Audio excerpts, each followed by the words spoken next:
Hello, ladies and gentlemen. Welcome to Learn English Matters homework. Yeah, vacation homework. Here we are again. First of all, thank you. You're here watching this video on vacation, doing homework. Amazing. It's a pleasure to be here. It's a pleasure to be part of your vacation. And we always try to bring new topics or try to review some things you've already studied, but maybe gets a little confusing sometimes. So today I brought you guys a little something for you to practice. But first of all, thank you so much for being here. For our first vacation homework, we'll be studying something easy, something that I'm sure you know how to use it, but I see a lot of mistakes. I see many students confusing these structures. So today Mel and I, we decided to, why not? Why not study this? Comparing, how to compare in English. So you guys remember the difference between comparative and superlative? Well, as you probably might be thinking right now, comparative is when you compare two things. There could be like a person and another person, an object and an object, but there are always two things. Example, the USA is bigger than Canada. Italian is more difficult than English. Yeah, it is. So here we have bigger and more difficult. Before getting to the grammar, notice that we are comparing two things, the US and Canada, Italian and English. Now, do you remember why in the first sentence there is bigger and in the second there is more? In like the first there isn't more. Remember? Well, it's right here because difficult is a long adjective. Big is a short adjective. So in English, when we have long adjectives, usually when they have more than two syllables, we're gonna use, let's put here, more, right? When it's a short adjective, like big, yeah? Sometimes some students might ask me, how can we know, teacher, when an adjective is short or long? Separating syllables in English is different from Portuguese. In English, it depends on the sound. So say the word big out loud, like big, big. Notice the number of times your mouth open, big. Only once. This is a short adjective.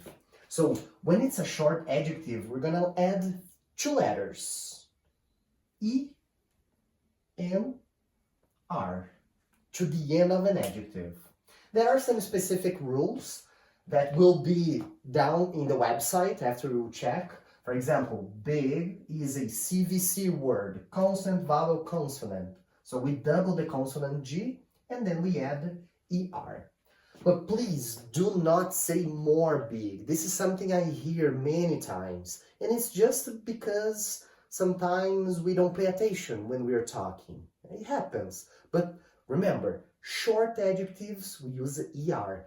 For example, faster, easier, later, earlier. We can't use the more in these cases. Only when it's long, such as more difficult, more interesting, more, I don't know. Yeah, there are many examples, right? More awesome. Okay, and then we go to the superlative structure. Superlative is when we compare three or more things. I always like to bring the example to remember students about the Guinness, the Book of Records, right? In Guinness, they use the superlative. The superlative is used there, like that Chinese man is the tallest man in the world, or someone, I don't know who, is the shortest person in the world. The superlative will use a very similar structure. So we have the USA is one of the biggest countries. So there are many countries in the world, right? The US is one of the biggest. Russian is the most difficult language, I guess. So Why here we have est and here most? That's right, the same rule. Long adjectives now, we're gonna use most. Short adjectives, we're gonna use 3 letters. 3 letters will be added, est, such as biggest, shortest, youngest, earliest. And long adjectives, the most difficult, the most interesting. Notice that we also use specific prepositions. For example, the superlative, the most, the biggest. And here we're gonna use them to compare. Then Canada, then English, right? It's easy. Piece of cake, guys.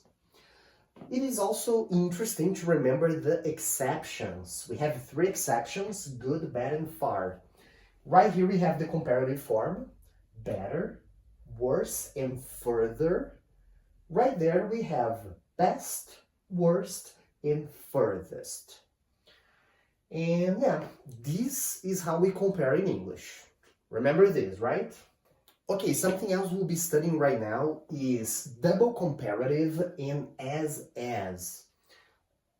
It's very similar actually to what we studied before, but there will be some new stuff here.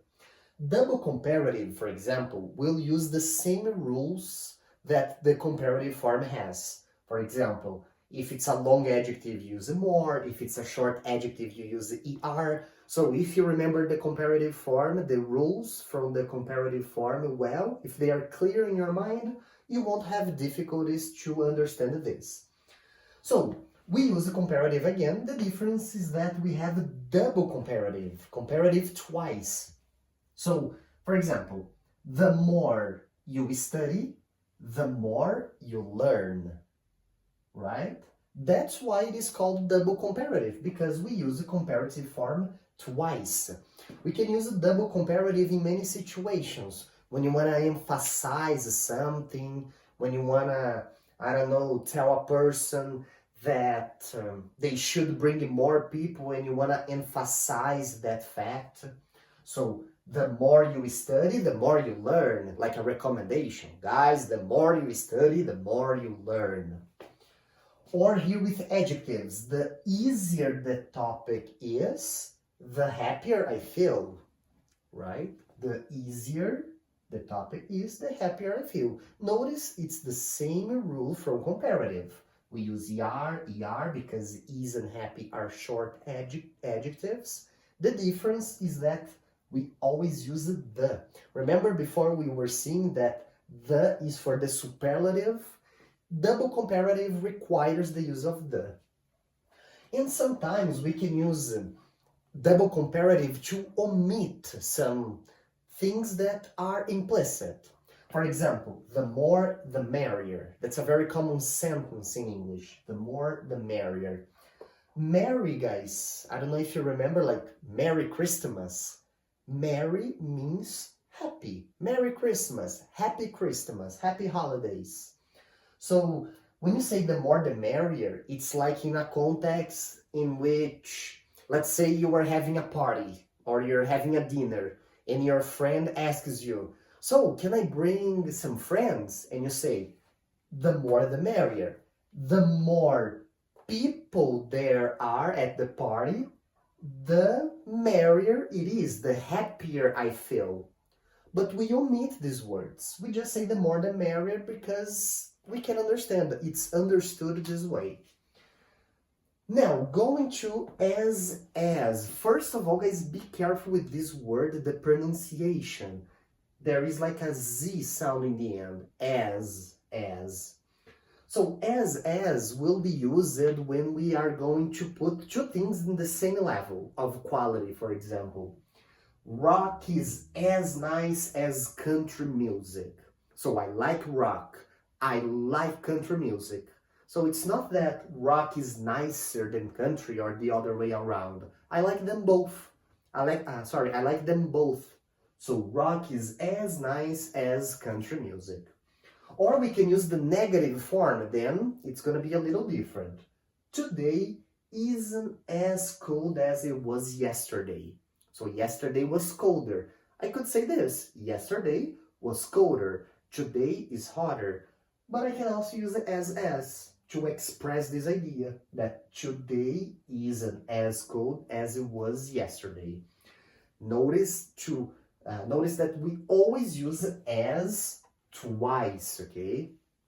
Sometimes I don't hear this from students. I hear only one, or there is also so together.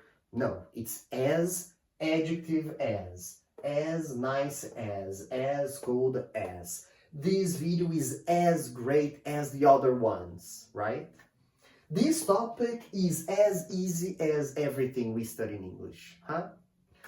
Well, okay, basically that's it, guys. So we reviewed comparative, superlative, double comparative, as.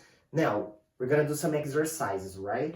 There will be some sentences for you to complete about each one of them, about the comparative, the superlative, double comparative, as.